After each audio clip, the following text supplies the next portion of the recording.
ऐसी बातें अरस्तु ने कही है। अरस्तु ने एक ऐसा तर्क दिया, सुन के ना हंसी आती है। ओशो रजनीश ने जिक्र किया है इसका।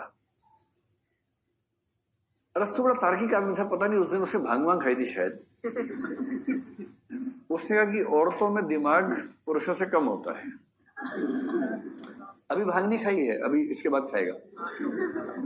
तो ये बात तो बहुत लोग मानते हैं कि औरतों में दिमाग कम होता है पुरुषों की तुलना में।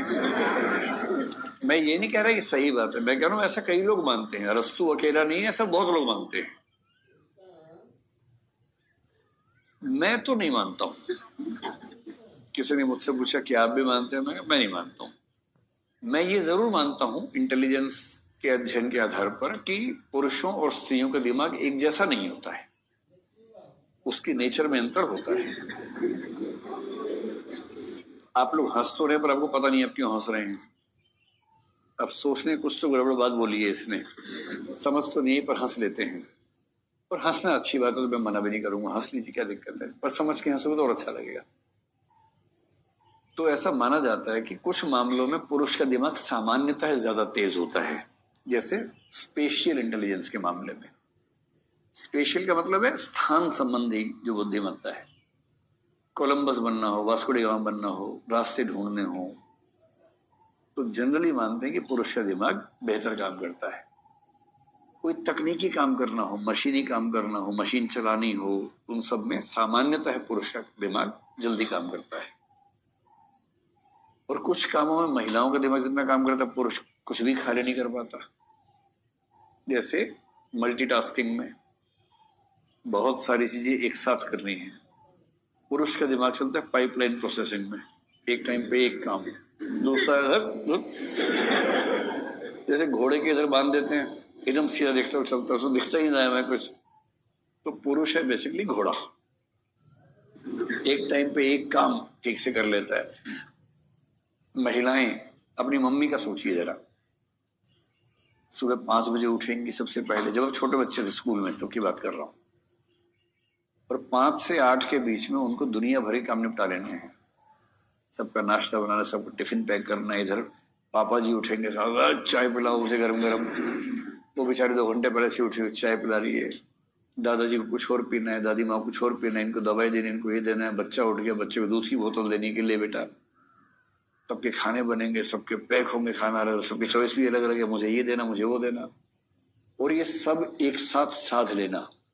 उसी बीच में बच्चे के स्कूल की बस भी आनी है, तो दाल को चढ़ा के बस पे छोड़ के आना है, तब तक दाल पक जाएगी वापस आने तक। इतना मैनेज करना है कॉम्प्लेक्स तरीके से। ये क्षमता महिलाओं में ज्यादा होती है, और ये रिसर्चेस बता रही हैं, ऐसा नहीं कि मैं अपनी राय बता रहा हूं। ये जरूर है कि इसके पीछे सदियों पहले हो सकता है कि जब काम बांट दिए गए तो दिमाग वैसे बनने लग गया, क्योंकि सारे ट्रक पुरुषों ने चलाए आज तक, तो सड़कें वही समझ पाते हैं। महिलाएं ट्रक चलाती तो वो समझ पाते हैं, इसमें ऐसी कौन सी खास बात है। घर का काम महिलाओं ने किया है तो मल्टीटास्किंग कर लेती है, अगर पुरुष बचपन से कर रहा होता तो वो कर लेता।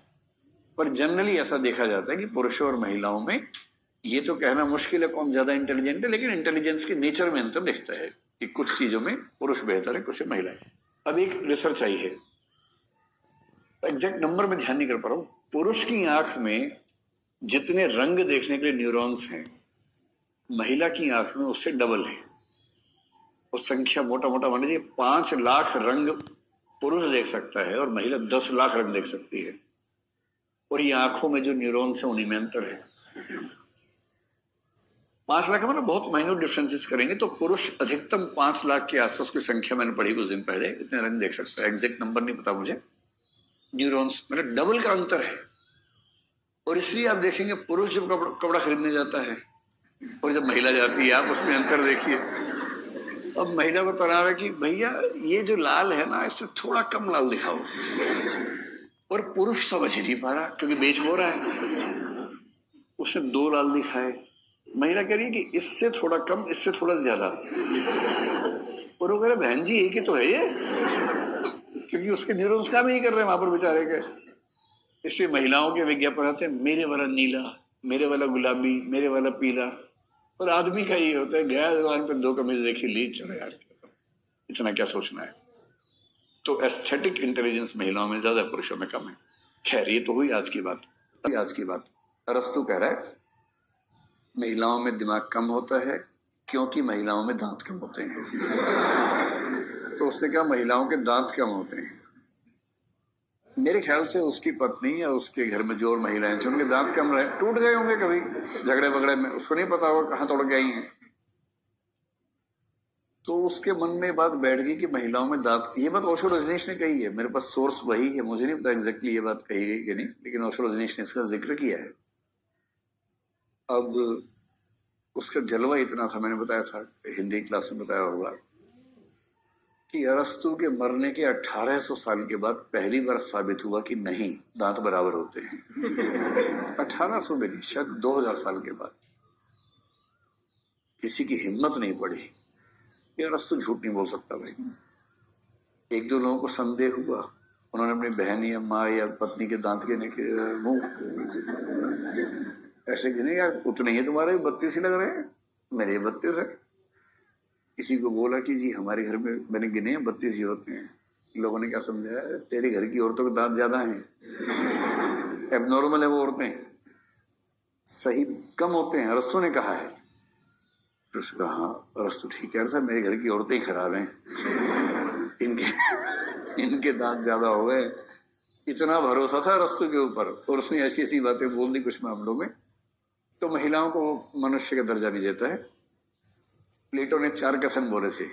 मैं ईश्वर को धन्यवाद देता हूं क्योंकि, प्लेटो बोल रहा है, नंबर 1, मुझे ग्रीस में पैदा किया, एथेंस में शायद, मुझे सुकरात के समय पैदा किया, मुझे पुरुष के रूप में पैदा किया, नारी के रूप में नहीं, मुझे स्वतंत्र व्यक्ति के रूप में पैदा किया, दास के रूप में नहीं। ये 4 धन्यवाद प्लेटो ने भगवान को दिए हैं, बहुत प्रसिद्ध धन्यवाद है। और अरस्तु सीधा बोल रहे कि दास मनुष्य ही नहीं होता है क्योंकि दास संवेदनशील नहीं होता है। और इसी अरस्तु का मानस पुत्र है डेकार्ट, जो कहता है कि पशुओं में संवेदना नहीं होती है। ये दास को मनुष्य नहीं मानता है और स्त्री को भी सेकेंडरी मानता है। प्रकृति को भी मनुष्य के लिए साधन के रूप में देखता है। तो प्रकृति केवल एक साधन है, बाइबल में भी और अरस्तु के यहाँ भी।